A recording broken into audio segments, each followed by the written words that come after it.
بسم الله الرحمن الرحيم نستعينه ونستغفره ونؤمن به ونتوكل عليه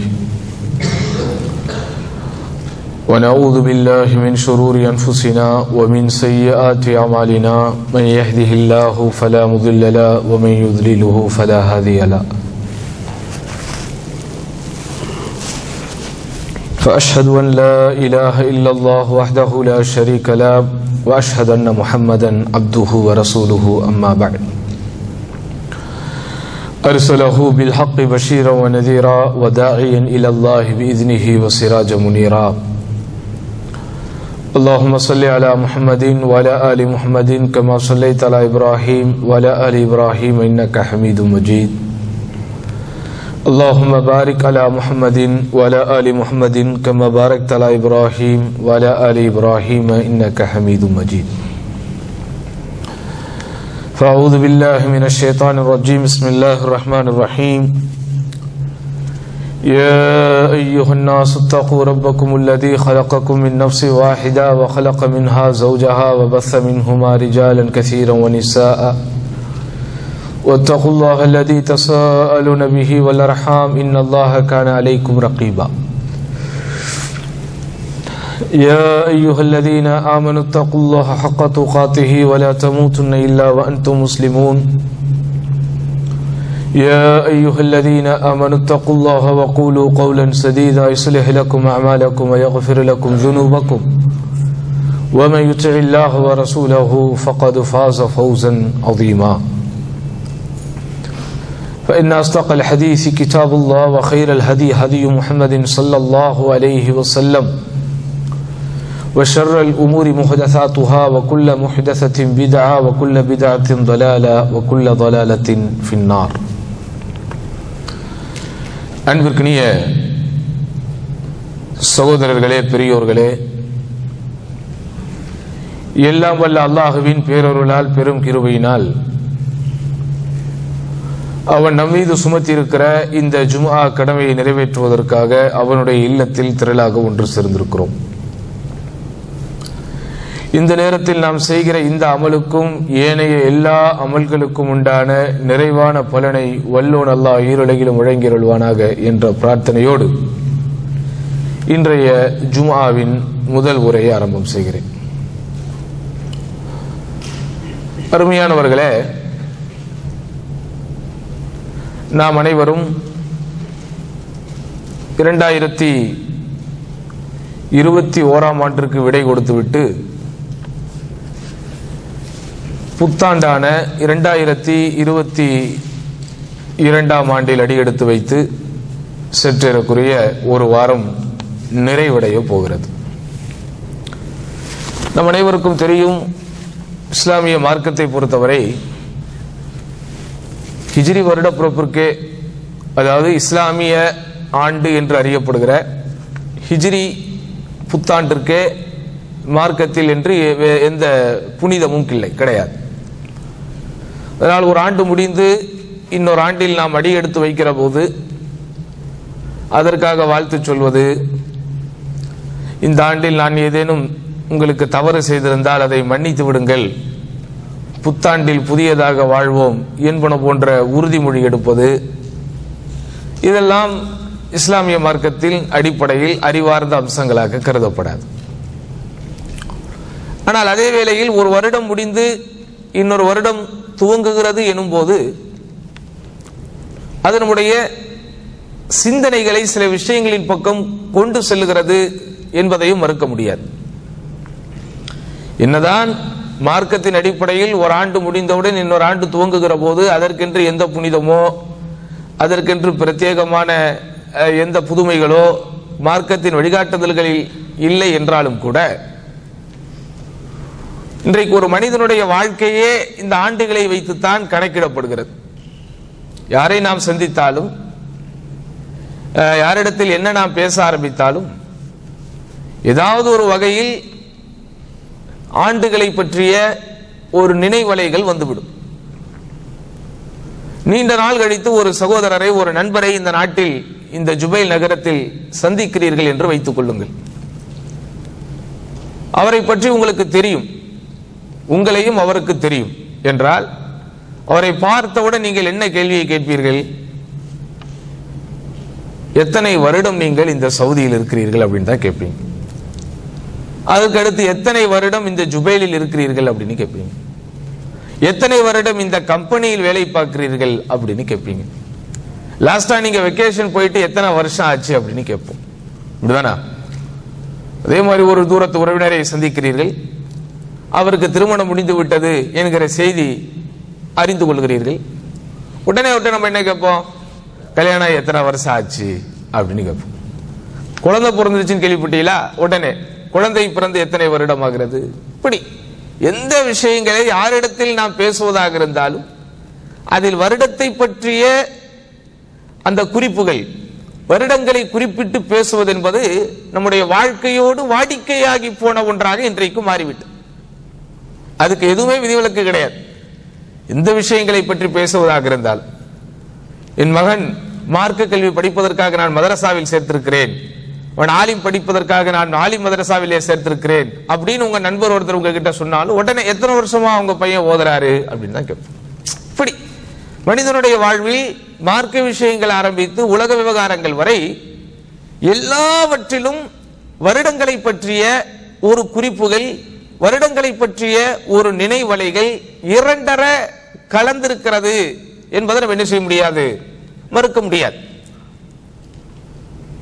அந்த அடிப்படையில் ஒரு ஆண்டு முடிந்து இன்னொரு ஆண்டிற்குள் நாம் நுழைகிற போது என்ன மாதிரியான சிந்தனைகள் நமக்குள் வர வேண்டும் என்பதை பற்றி மார்க்க அறிஞர்கள் சில உபதேசங்களை செய்கிறார்கள். ஏன்னா அல்லாஹ் சுப்ஹானஹு வ தஆலா இந்த உலகத்தின் வாழ்வதனை அப்படித்தான் வைத்திருக்கிறார்.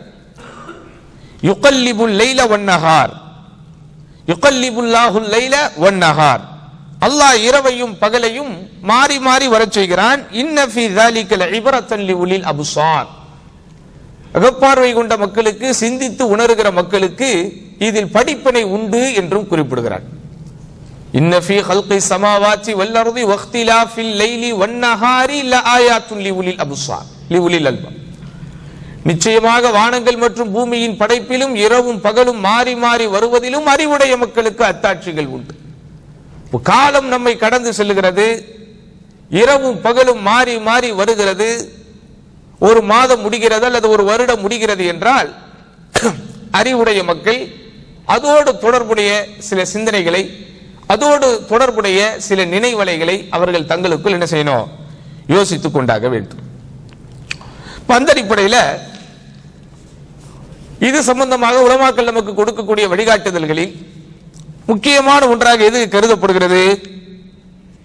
இந்த ஒரு வருடத்தில் மாத்திரம் அல்லாமல் நாம் வாழுகின்ற இத்தனை ஆண்டு காலங்களில் எதையெல்லாம் பார்த்தோமோ, எதை பற்றியெல்லாம் கேட்டோமோ, எதனுடைய பிரம்மாண்ட வளர்ச்சிகள் எல்லாம் நம்மை ஆச்சரியத்திலும் அதிசயத்திலும் ஆழ்த்தியதோ, எதை பார்க்கிற போது எப்படி இருந்தது இப்படி மாறிவிட்டதே, நாங்கள் சிறு பிள்ளைகளாக இருக்கும் போது இது இப்படித்தான் இருந்தது, இன்றைக்கு இது எப்படியோ வளர்ந்து விட்டதே என்று எதையெல்லாம் பார்த்து நாம் பிரமிப்போமோ அது எல்லாம் ஒரு நாள் அழிய போகிறது அப்படிங்கிற சிந்தனையை தான் நமக்கு முதன்மைப்படுத்தி தருகிறார்கள்.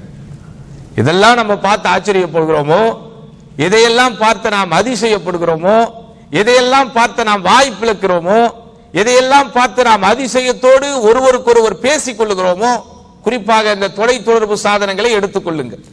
இதே வெளிநாட்டில் ஒரு 20 ஆண்டுகள் 25 ஆண்டுகள் கழித்தவர்கள் தான் அதை முற்றிலுமாக உணர்ந்திருப்பார்கள்.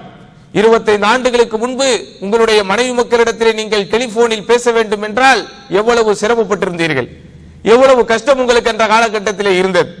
ஆனால் இன்றைக்கு கொஞ்சம் அதை திருப்பி பாருங்கள், கொஞ்சம் உங்களுடைய மனக்கண்களை திரும்பி பாருங்கள், எவ்வளவு இலகுவாகிவிட்டது, எவ்வளவு நவீனமயப்படுத்தப்பட்டு விட்டது. உலகமே இன்றைக்கு ஒரு குளோபல் வில்லேஜ், உலகமே இன்றைக்கு ஒரு ஒட்டுமொத்தமாக ஒரு உலக கிராமம் என்று சொல்லக்கூடிய அளவிற்கு தகவல் தொடர்புகள் எல்லாம் இன்றைக்கு மிகவும் மலிவாகிவிட்டது, இலகுவாகிவிட்டது. அதே போன்று விஞ்ஞான சாதனங்களாக நம்முடைய பிரயாணங்களாக 30-35 ஆண்டுகளுக்கு முன்பு இதே வெளிநாட்டிற்கு வந்தவர்கள் நாங்கள் மும்பையிலே போனோம், ஒரு மாதம் தங்கி இருந்தோம், பிறகு கப்பலிலே ஏறினோம், பல நாட்கள் நாங்கள் என்ன செஞ்சோம், கடல் மார்க்கமாக பிரயாணம் செய்தோம். எப்படியோ ஒவ்வொரு முறை நாங்கள் வரும்போது மீண்டும் ஊருக்கு போவோமா போக மாட்டோமா என்பதே எங்களுக்கு தெரியாது. அப்படிலாம் ஆச்சரியத்தில் அப்படிலாம் ரொம்ப அதிசயமா இருந்துச்சு பிரயாணம். இன்றைக்கு அப்படி இல்லை. நாளைக்கு பிரயாணம் செய்ய வேண்டும் என்று இன்றைக்கு நினைத்தால் அல்லாஹ் நாடினால் என்ன செஞ்சிடலாம், நம்ம மிக இலகுவான முறையில் அடுத்த வேளை தொழுகைக்கு ஒரு குறிப்பிட்ட நாட்டிலே போய் சேர்ந்து விடக்கூடிய அளவிற்கு பிரயாண வசதிகளும் இன்றைக்கு இலகுவாகிவிட்டது. அதே போன்று பிள்ளைகளுடைய கல்வியை பற்றி கொஞ்சம் சிந்தித்து பாருங்கள். ஒரு காலத்தில் நம்முடைய கல்வி முறை எப்படி இருந்தது, இன்றைக்கு நம்முடைய கல்வி முறைகள் எப்படி இருக்கிறது. வீட்டிலே பயன்படுத்தக்கூடிய சாதனங்கள் ஆரம்பித்து இன்றைக்கு நாம் பயன்படுத்திக் கொண்டிருக்கிற வாகனங்கள் வரை எவ்வளவு மாற்றங்கள், எவ்வளவு முன்னேற்றங்கள், எவ்வளவு மாறுபாடுகள், எவ்வளவு வேறுபாடுகள். அதில் பல விஷயங்கள் நம்மை இன்னும் ஆச்சரியத்தில் ஆழ்த்திக் கொண்டுதான் இருக்கின்றன. குறிப்பாக விஞ்ஞானத்தோடு தொடர்புடைய அறிவியல் வசதிகளோடு தொடர்புடைய விஷயங்களை பற்றி யோசிக்கிற போது உண்மையில் அதற்கு ஒரு விடையே கிடைப்பதில்லை. ஒவ்வொரு முறையும் ஒரு குறிப்பிட்ட அறிவியலின் வளர்ச்சி நாம் அனுபவிக்கின்ற போது, ஒவ்வொரு முறையும் ஒரு குறிப்பிட்ட அறிவியலின் வளர்ச்சியையோ சுழற்சியையோ நாம் பார்க்கிற போது, இதற்கு மேல் இந்த அறிவியல் என்ன உலகத்திற்கு தந்துவிடப் போகிறது, இதற்கு மேல் என்ன வசதியை இந்த உலகம் பெற்றுவிடப் போகிறது என்று யோசித்துக் கொண்டே இருப்போம். ஆனால் அடுத்த ஒரு வருடம் வருகிற போது அல்லது அடுத்த இன்னும் சில வருடங்கள் கிடைக்கிற போது அதை விட ஆச்சரியப்படுத்தக்கூடிய அளவிற்கு முன்னாடி நாம் ஆச்சரியத்தோடு பார்த்ததை பின்னுக்கு தள்ளிவிட்டு இன்னும் நவீன வசதியோடு பல விஷயங்கள் வருவதை இன்றைக்கு நம்ம நினைச்சுக்கிட்டு இருக்கிறோம், பார்த்து கொண்டே இருக்கிறோம். அப்படி எதெல்லாம் நம்ம பார்க்கிறோமோ அது எல்லாம் ஒரு நாள் அழிய போகிறது. எல்லாமே ஒரு நாள் அழிய போகிறது. நம்முடைய உடல் ஆரோக்கியத்தை போல இந்த உலகத்தில் பிறந்து தவழ்ந்து வாலிபத்தை அடைந்து உடல் வலிமையை பெற்று முதுமையின் பக்கம் சென்று மரணிக்க போகிற ஒரு உயிரை போல, பிறக்கும் போது ஒன்றுமே தெரியாமல் பிறக்கிற குழந்தை கொஞ்சம் கொஞ்சமாக தவழ்ந்து அறிய வேண்டிய விஷயங்களை எல்லாம் அறிந்து வாலிபத்தையும் கடந்து முதுமைக்குள் நுழைந்து ஒரு வழியாக அது மரணிக்கிறதே, அதே போன்றுதான். இதையெல்லாம் நாம் ஆச்சரியமாக பார்க்கிறோமோ, இதையெல்லாம் நாம் அதிசயமாக பார்க்கிறோமோ, எல்லாம் ஒரு நாள் அழியத்தான் போகிறது. அல்லாஹ் குர்ஆனில் சொல்வதை போல் ஹத்தா இதா அகதத்தில் அர்து ஸுஹ்ரஃபஹா, பூமி அதனுடைய அலங்காரங்களை பெறுகின்ற போது, வஸய்யனத் அதனுடைய அலங்காரத்தை பெற்று அது இன்னும் அழகில் மிதந்து கொண்டிருக்கும் போது, வதன்ன அஹ்லுஹா அன்னஹும் காதிரூன அலைஹா அந்த நிலத்திற்கு சொந்தக்காரர்கள் அந்த நிலத்திலே அறுவடை செய்து விடலாம் என்று எண்ணிக்கொண்டிருக்கும் போது, ஆசாஹா அம்ருனா லைலா நம்முடைய கட்டளை இரவோடு இரவாக, லைலன் அவு நஹாரா இரவிலோ பகலிலோ நம்முடைய கட்டளை அங்கே வந்து ஃபஜஅல்நாஹா ஹஸீதா அவைகள் அனைத்தையும் தவிடுபொடியாக்குவதைப் போல. ஒரு விவசாய நிலத்தை வைத்திருப்பவர்கள் அந்த விவசாய நிலத்தை வளர்த்தெடுப்பதற்கு, அதிலே புற்பூண்டுகளை முளைக்க செய்வதற்கு என்னென்ன முயற்சிகளை எல்லாம் செய்ய வேண்டுமோ எல்லாவற்றையும் செய்து தண்ணீர் பாய்ச்சி எதையெல்லாம் எப்படி எல்லாம் பக்குவப்படுத்த வேண்டுமோ அதையெல்லாம் பக்குவப்படுத்தி மகசூலை எதிர்பார்த்து அறுவடை நாளுக்காக காத்து கொண்டிருக்கும் போது, இதோ அடுத்த நாள் அறுவடை செய்து விடலாம், அடுத்த 2 நாள் கழித்து அறுவடை செய்து விடலாம் என்றவர்கள் கற்பனையில் மிதந்து கொண்டிருக்கும் போது, ஆசைப்பட்டுக் கொண்டிருக்கும் போது, திடீர் என்று இரவோடு இரவாகவோ அல்லது பகல் நேரத்திலோ ஒரு கடுமையான மழையோ கடுமையான காற்றோ ஒரு புயலோ அல்லாஹ் சுப்ஹானஹு வ தஆலா வீச வைத்து அந்த நிலத்தில் எதையுமே அவர்கள் அனுபவிக்க விடாமல் செய்கிறானே, அதே போன்றுதான் இந்த உலகத்தில் நீங்கள் பார்க்கிற எல்லா ஆனந்தங்களும். அப்ப இந்த அற்ப சொற்ப உலகத்திற்காக என்ன செய்யக்கூடாது, நம்முடைய வாழ்க்கையை அர்ப்பணித்து விடக் கூடாது அப்படிங்கறதா இதனுடைய தத்துவம். உலகத்திற்காக வாழுங்கள், உலகத்திற்காக உழையுங்கள், உலகத்திற்காக நேரத்தை கொடுங்கள், ஆனால் உலகத்திற்காக மட்டுமே எல்லாவற்றையும் கொடுத்து விடாதீர்கள். எல்லாம் ஒரு காலத்திலே என்ன செய்ய போகிறது, அழிய போகிறது. எதுவும் இந்த உலகத்தில் நிரந்தரம் இல்லை, எதுவுமே நிரந்தரம் இல்லை. நம்முடைய உற்ற மனைவி, நம்முடைய பெற்றோர், நம்முடைய பிள்ளைகள், நம்முடைய சொந்த பந்தங்கள், நம்முடைய உறவுக்காரர்கள், நம்முடைய நண்பர்கள் எல்லோருக்கும் அல்லாஹ் சுப்ஹானஹு வ தஆலா விதித்து வைத்திருக்கிற நேரம் வரும்போது அவர்கள் மரணிப்பதை போலத்தான் நாமும் மரணிக்க போகிறோம், இந்த உலகத்தில் உள்ளவைகளும் மரணிக்க போகிறது. இத முதலாவது சிந்தனையாக நம்ம என்ன செய்யணும், எடுத்துக்கொள்ளணும். இரண்டாவது என்ன, ஒரு ஆண்டு முடிந்து இன்னொரு ஆண்டு வருகின்ற போது அல்லாஹ் சுப்ஹானஹு வ தஆலா அகவையில் ஆயுளில் ஒரு ஆண்டை உங்களுக்கு கூட்டி கொடுத்திருக்கிறார் என்கிற சிந்தனைக்கு நீங்கள் வரும்போது உங்களுடைய தவணையில் ஒரு ஆண்டு குறைந்து கொண்டிருக்கிறது என்கிற சிந்தனைக்கு நம்ம வரணும். இப்படிதானே உலகத்தில் யார் என்னதான் நினைத்தாலும் எவ்வளவுதான் அவர்கள் முயற்சி செய்தாலும் அவர்களுக்கென்று விதிக்கப்பட்டிருக்கிற இரணத்தையும் மரணத்தையும் யார் நினைத்தாலும் மாற்ற முடியாது. எனக்கென்று அல்லாஹ் எந்த இரணத்தை நிர்ணயித்திருக்கிறானோ, அதாவது ரிஸ்க், எனக்காக அல்லாஹ் எங்கே மரணத்தை நிர்ணயித்திருக்கிறானோ மவுத், அந்த ரெண்டையும் உலகத்திலே யார் நினைத்தாலும் மாற்ற முடியாது. அதிகாரம் பலம் கொண்டவர்கள் யாராக இருந்தாலும் சரி, இவன் எனக்கு ரொம்ப விருப்பமானவன், இவன் மீது எனக்கு அதிக நேசம் இருக்கிறது, பாசம் இருக்கிறது, ஆதலால் இவன் ஆயுளில் ஒரு 10 வருடங்களை நான் அதிகப்படுத்தி தருகிறேன் என்று யாராவது தீர்மானம் போட முடியுமா? முடியவே முடியாது. அப்ப அல்லாஹ் சுப்ஹானஹு வ தஆலா ஒரு குறிப்பிட்ட மனிதனுக்கு 70 வயதை மரணம் என்று தீர்மானித்திருக்கிறான் என்றால், 65 வயதில் மரணம் என்று தீர்மானித்திருக்கிறான் என்றால், இதோ 40 வயது உள்ளவர் 41க்கு வந்து விட்டால் அவருடைய கணக்குப்படி ஒரு ஆண்டு குறைந்து கொண்டிருக்கிறது என்கிற சிந்தனைக்கு வர வேண்டும். ஒரு ஆண்டு குறைந்து கொண்டிருக்கிறது என்கிற சிந்தனைக்கு வர வேண்டும். ஆஹா, ஒரு ஆண்டு முடிந்து இன்னொரு ஆண்டு வந்து விட்டது என்றால் அகவையில் ஆயுளில் ஒரு ஆண்டு நான் கூட பெற்றிருக்கிறேன் என்கிற எண்ணம் வருவதை விட, இதோ எனக்கென்று அல்லாஹ் சுப்ஹானஹு வ தஆலா தீர்மானித்திருக்கிற நிர்ணயித்திருக்கிற அந்த மரண தேதியில் ஒரு ஆண்டு நெருங்கி கொண்டிருக்கிறது அப்படிங்கிற சிந்தனைக்கு வரணும். மறுமையை பற்றிய எண்ணம் நமக்கு வரணும். மரணத்திற்கு பிறகு இருக்கக்கூடிய வாழ்க்கையை பற்றிய அந்த சிந்தனை நமக்கு வரணும். நபிகள் நாயகம் ஸல்லல்லாஹு அலைஹி வஸல்லம் அப்படிப்பட்ட சிந்தனையைத்தான் தன்னுடைய சஹாபாக்களுக்கு, தன்னுடைய தோழர்களுக்கு ஊட்டினார்கள். குன் ஃபி துன்யா கஅன்னக கரீப் அவ் ஆபிரு சபீல். நபிகள் நாயகம் ஸல்லல்லாஹு அலைஹி வஸல்லம் அப்துல்லாஹ் இப்னு உமர் என்கிற இளம் நபி தோழருக்கு உபதேசம் செய்கிற போது, இந்த உபதேசம் யாருக்கு செய்தார்கள்?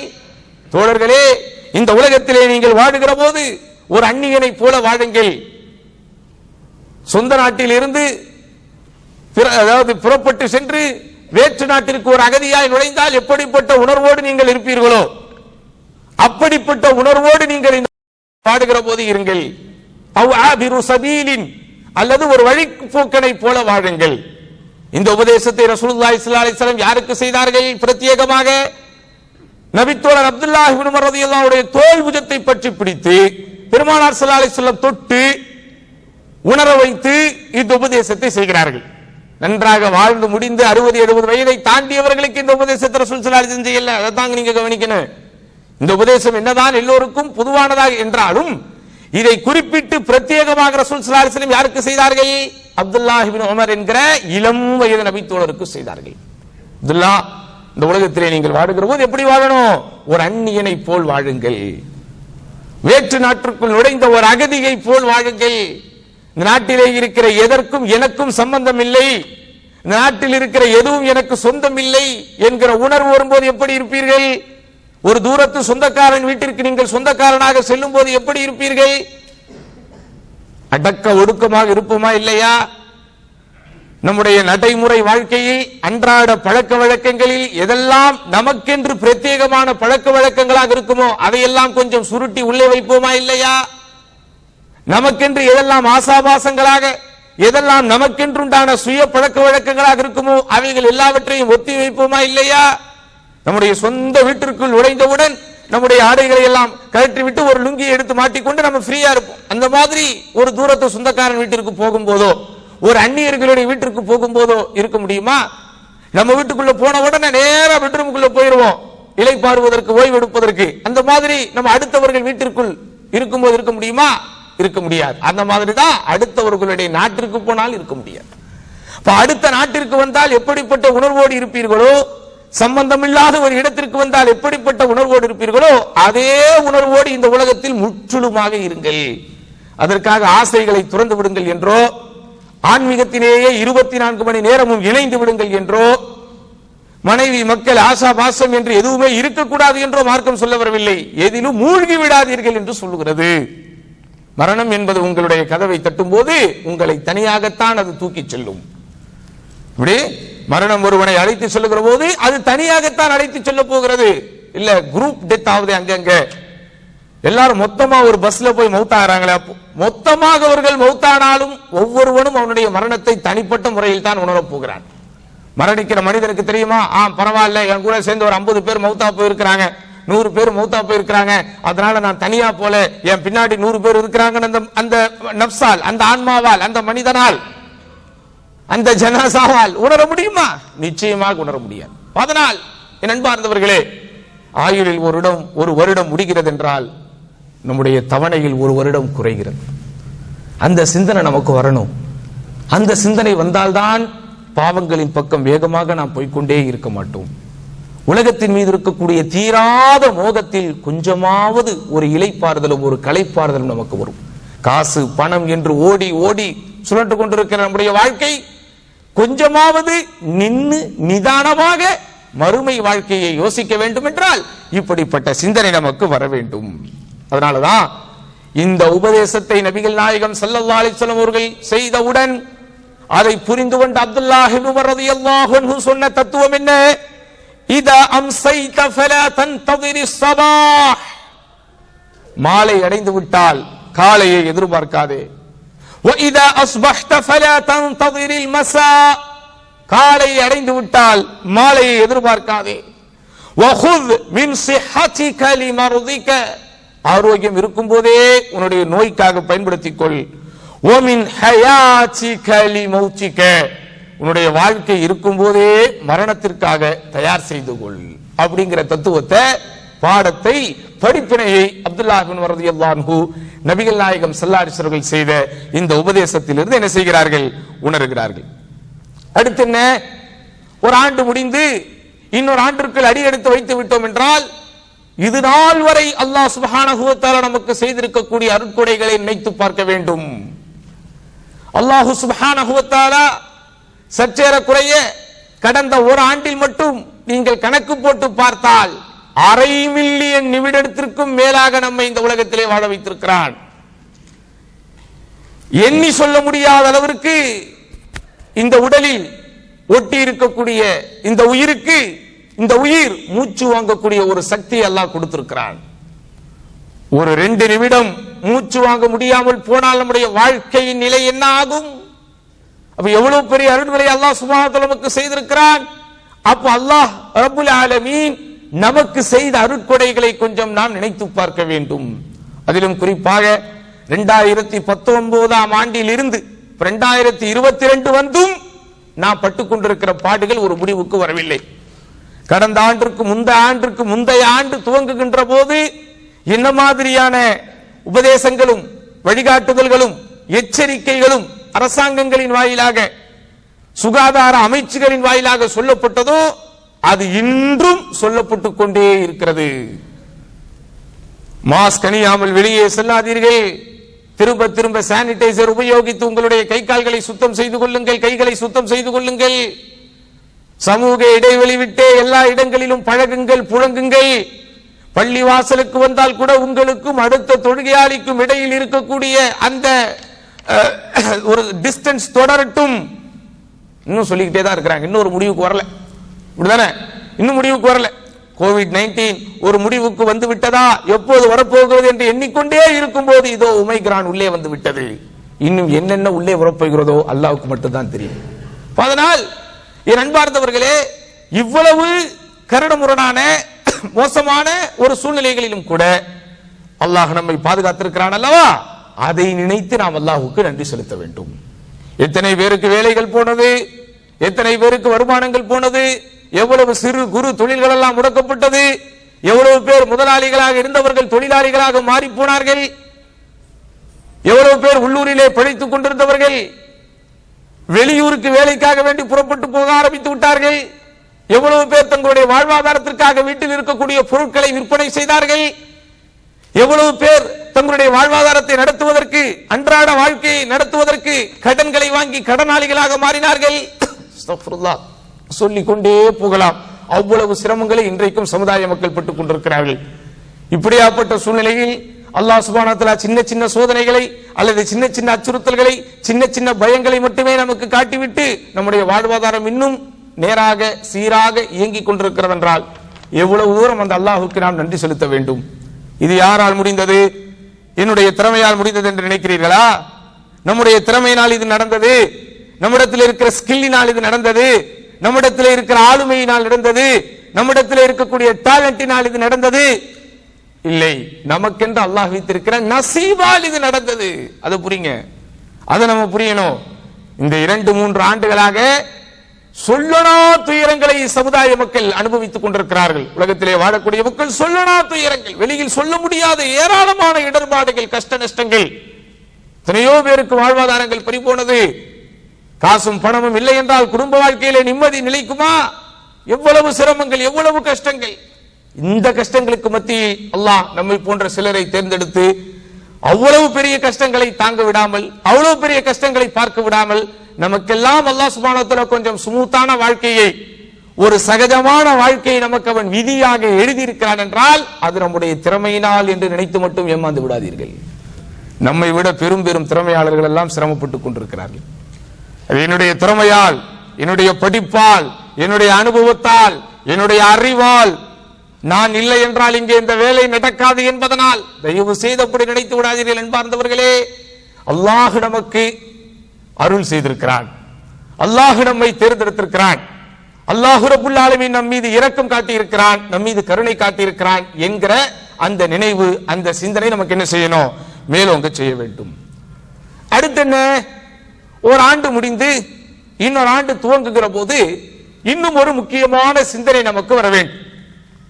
ஒரு வியாபாரியை போல, வியாபாரி என்று நான் சொன்னதை நீங்கள் தவறாக நினைக்க கூடாது.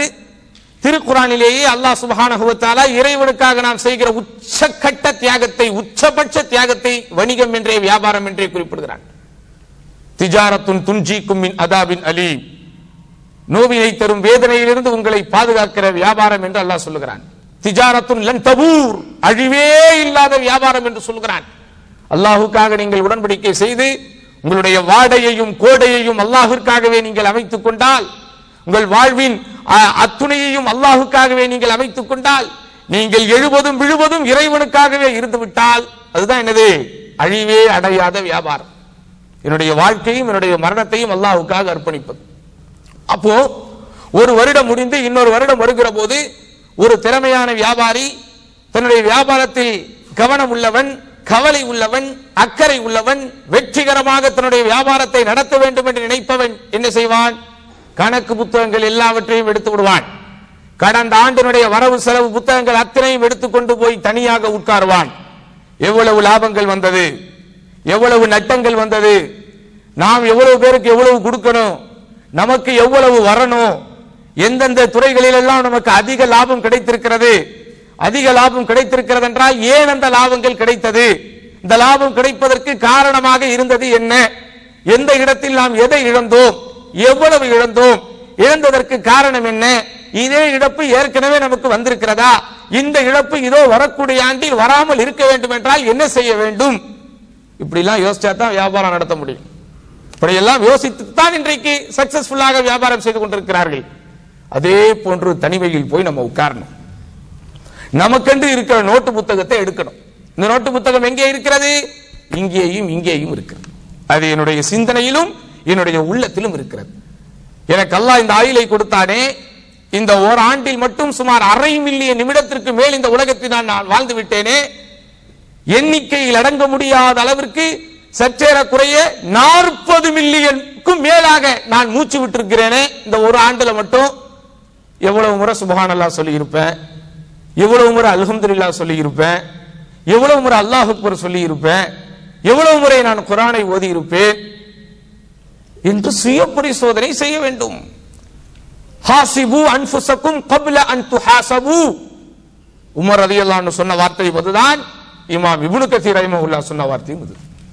உங்களுக்கென்று கேள்வி கணக்கு கேட்கப்படுவதற்கு முன்பு உங்களை நீங்களே கேட்டுக்கொள்ளுங்கள். கேட்கணும். நம்மள வாய்ப்பு அல்லாஹ் கொடுத்தானே, ஃபர்து தொழுகையில் கரெக்டா இருந்தனா எப்படி நான் சுய பரிசோதனையை துவங்குவது? உங்களுடைய ஃபர்தில் இருந்து சுய பரிசோதனையை துவங்குங்கள் என்கிறார்கள் உலமாக்கள். ரைட். இந்த ஒரு வருஷம் அல்லாஹ்வுடைய பெருங்கிருபை, நான் எந்த ஃபர்தான தொழுகையும் விடவில்லை, இமாம் ஜமாத்தோடு கரெக்டாக தொழுது விட்டேன் அப்படின்னு ஒரு கணக்கு. ஃபர்தோடு சேர்த்து ராத்திபான சுன்னாக்களையும் நான் நிறைவேற்றி விட்டேன் அப்படின்னு அடுத்த கணக்கு. ராத்திபான சுன்னாக்களோடு சேர்த்து மேலதிகமான சுன்னத்து தொழுகைகளையும் நிறைவேற்றி விட்டேன். வித்ரு தொழுகையும் நிறைவேற்றி இருக்கிறேன், அவ்வப்போது தஹஜ்ஜத்தும் தொழுதிருக்கிறேன். எங்கெங்கெல்லாம் நான் மிஸ் பண்ணி இருக்கிறேன்? துஹா தொழுகையை மிஸ் செய்திருக்கிறேன், தான தர்மங்களில் கொஞ்சம் குறை வைத்திருக்கிறேன், சில பேரை பற்றி அறியாமையின் காரணத்தினால் புறம் பேசி இருக்கிறேன், சில பேரை பற்றி தப்பும் தவறுமாக பேசிவிட்டேன், அவர்களுடைய மானத்தோடு விளையாடி விட்டேன். இப்படி என்னுடைய வாழ்க்கையில் நன்மைகளாக தீமைகளாக என்ன இருக்குதோ அது எல்லாத்தையும் கணக்கு போடணும். இப்போ போன வருஷம் எதெல்லாம் நான் மிஸ் பண்ணணும் அதை இந்த வருஷம் கரெக்டா செய்ய ஆரம்பிச்சிருவேன். போன வருடத்திலே நான் வெறுமனே ஃபர்து தொழுகைகளை மட்டும் தான் தொழுது கொண்டிருந்தேன். யா அல்லாஹ், இதோ இந்த வருடம் எனக்கு நீ ஆயுத கொடுத்திருக்கிற ராத்திபான சுன்னாக்களையும் சேர்த்து தொழ நான் ஆரம்பித்து விடுகிறேன். இந்த மாதிரி முடிவு எடுப்பதற்கு ஒரு வருடம் முடிஞ்சு இன்னொரு வருடம் துவங்கும் போதுதான் எடுக்கணும்னு வெயிட் பண்ணிக்கிட்டு இருக்க கூடாது. இது ஒரு உத்வேகத்திற்காக இப்போவாவது அந்த முடிவை எடுக்க வேண்டும் என்பதற்காக சொல்லப்படுகின்ற கவலையான விஷயம் சகோதரர்களே. தொழுகையில் ஈடுபாட்டோடு ஈடுபட்டு பாருங்கள், வாழ்க்கையில் அத்துணை வசந்தங்களும் உங்களுக்கு கிடைத்ததை போல் இருக்கும். சும்மா கிடையாது. இன்ன ஸலாத்த தன்ஹா அனில் ஃபஹ்ஷாஇ வல் முன்கர், நிச்சயமாக தொழுகை மானக்கேடான அருவருக்கத்தக்க விஷயங்களிலிருந்து மனிதனை தடுக்கிறது என்று அல்லாஹ் சொல்லுவது அர்த்தம் இல்லாமல் சொல்லவில்லை, அல்லாஹ் அர்த்தத்தோடு சொல்லி இருக்கிறான். தொழுகையினுடைய அந்த ருசியை, தொழுகைக்கென்று அல்லாஹ் வைத்திருக்கிற சுவையை நம்ம உணரணும். கணக்கு போட்டு பாருங்கள். அதுவும் இந்த நாட்டில் இருந்து கொண்டு தொழாமல் இருந்தால் வேறு எந்த நாட்டிலே போய் நாம் தொழப் போகிறோம்? தொழுகைக்காக வேண்டிய நமக்கு நேரங்கள் ஒதுக்கப்படக்கூடிய ஒரு சூழ்நிலை இந்த நாட்டினுடைய சூழ்நிலை.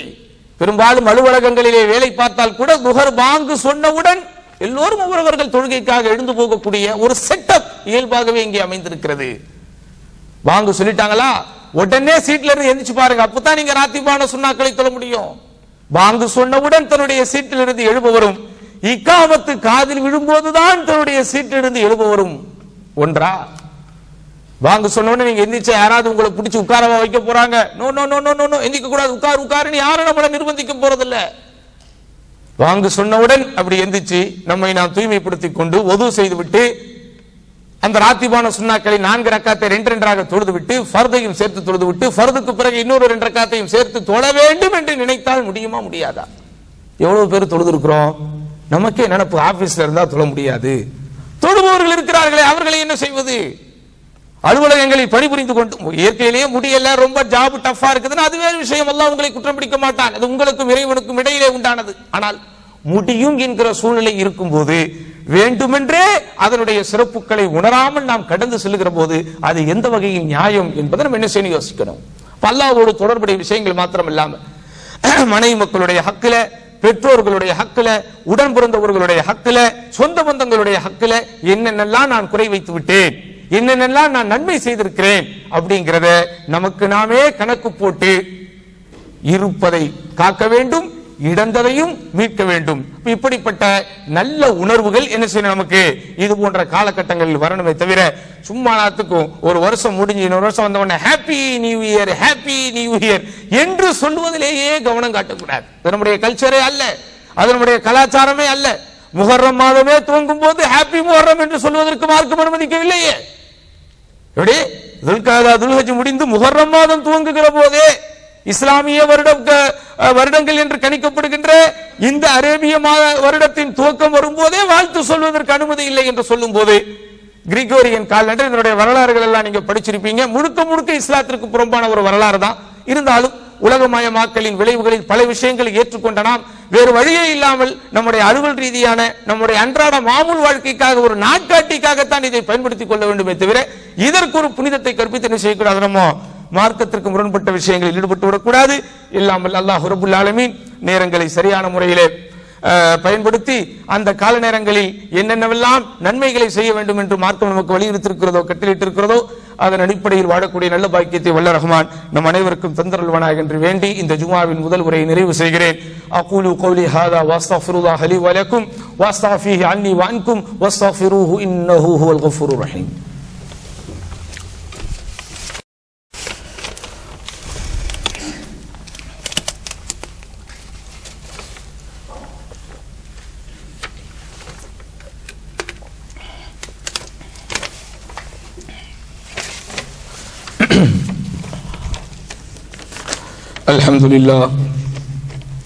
الحمد لله رب العالمين والصلاة والسلام على أشرف الأنبياء والمرسلين وعلى آله وصحبه ومن تبعهم بإحسان إلى يوم الدين فأعوذ بالله من الشيطان الرجيم بسم الله الرحمن الرحيم அன்பார்ந்த சகோதரர்களே, இந்த ஜுமாவினுடைய முதல் உரையில் ஒரு ஆண்டு முடிந்து இன்னொரு ஆண்டு வருகின்ற போது என்ன மாதிரியான சிந்தனைகளுக்குள் நாம் இருக்க வேண்டும் என்பதை குறித்து சுருக்கமான சில செய்திகளை பார்த்தோம். இறுதியாக உலமாக்கள் நமக்கு கோடிட்டு காட்டக்கூடிய முக்கியமான ஒன்று, ஒரு ஆண்டு முடிந்து இன்னொரு ஆண்டு வரும்போது, குறிப்பாக நாம் வாழ்கிற இந்த கடைசி காலகட்டத்தில் அத்தஃபக்குரு ஃபீ சுர்அத்தி முரூரி ஹாதில் ஆம், இந்த வருடம் மிக மிக வேகமாக முடிவது நமக்கு ஒரு பாடத்தை தருகிறது. இப்படிதானே சிந்திச்சு பாருங்க. 2022 அப்படிங்கிறது நம்ம கண் சிமிட்டும் நேரத்தில் வந்ததை போல் உணர்கிறோம்.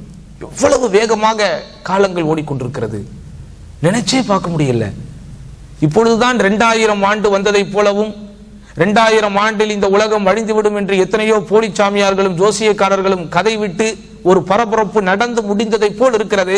கண்ணை திறந்து பார்த்தா 22 வருஷம் ஓடிடுச்சு. அப்ப நபிகள் நாயகம் ஸல்லல்லாஹு அலைஹி வஸல்லம் அவர்கள் சொன்ன முன்னறிவிப்பு நடந்து கொண்டிருக்கிறது. அல்லாஹ்வுடைய தூதர் ஸல்லல்லாஹு அலைஹி வஸல்லம் சொன்னாங்க, லா தகூமு ஸாஅத்து ஹத்தா யதகாரப ஸமான், மறுமை நாள் நிகழாது எதுவரைக்கும் என்றால் ஹத்தா யதகாரப ஸமான், காலங்கள் தனக்குள் நெருங்கி கொள்ளும் வரை. ஒரு வருஷம் முடிஞ்சவனே டக்குன்னு இன்னொரு வருஷம், ஒரு வருஷம் முடிஞ்சவனே டக்குன்னு இன்னொரு வருஷம், யோசிக்க முடியாத அளவிற்கு காலங்கள் வேகமாக சுழல்வது என்பது கியாமத் நாளினுடைய அடையாளம் என்றார்கள். எப்படி பார்த்தாலும், எந்த ஆங்கிளில் எந்த வியூவில் யோசித்து பார்த்தாலும் மறுமைக்கான பயணத்தை தயார் செய்து கொள்ள வேண்டும் என்கிற ஒரு செய்தியை தான் இந்த கால சுழற்சி ஓட்டம் நமக்கு கற்றுத் தருகிறது என்பதை நம்ம என்ன செய்யணும், மீண்டும் மீண்டும் மனதில் வைக்க வேண்டும். ஆதலால் எவ்வளவு நன்மைகளில் ஈடுபட முடியுமோ அவ்வளவு நன்மைகளில் ஈடுபட வேண்டும். எவ்வளவு தூரம் பாவங்களில் இருந்தும் குற்றங்களில் இருந்தும் தவறுகளில் இருந்தும் விலகி இருக்க முடியுமோ அவ்வளவு தூரம் விலகி இருந்து முடிந்த வரைக்கும் தூய்மையான வாழ்க்கைக்கு நம்மை பக்குவப்படுத்தி பழக்கப்படுத்தி அல்லாஹ் சுப்ஹானஹு வ தஆலா அவனுடைய அருளை இறுதி வரைக்கும் உறுதியாக பெறக்கூடிய நன்பாக்கியத்தை வல்ல ரஹ்மான் நம் அனைவர்களுக்கும் தந்தருள்வானாக என்று மீண்டும் ஒரு முறை துவா கேட்டு இந்த ஜுமாவின் 2ஆம் முறையை நிறைவு செய்கிறேன். இன்னல்லாஹ யஅமுரு பில் அத்ல் வல் இஹ்சான் வ இத்தாஇல் குர்பா வ யன்ஹா அனில் ஃபஹ்ஷாஇ வல் முன்கரி வல் பகி யஇதுக்கும் லஅல்லக்கும் ததக்கரூன் வ லதிக்ருல்லாஹி அக்பர் வல்லாஹு யஅலமு மா தஸ்னஊன். அகீமுஸ் ஸலாத்.